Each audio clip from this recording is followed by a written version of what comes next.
நிலவு ஒரு பெண்ணாகி உலவுகின்ற அழகோ, நீரலைகள் இடம் மாறி நீந்துகின்ற குழலோ, மாதுளையின் பூ போலே மலருகின்ற இதழோ, மாதுளையின் பூ போலே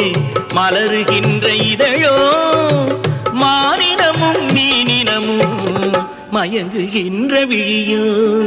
உருவம் ஒரு வில்லாக பார்வையொரு கணையாக, உருவம் ஒரு வில்லாக பார்வையொரு கணையாக, பருவம் ஒரு களமாக போர் தொடுக்க பிறந்தவளோ, குறுநகையின் வண்ணத்தில்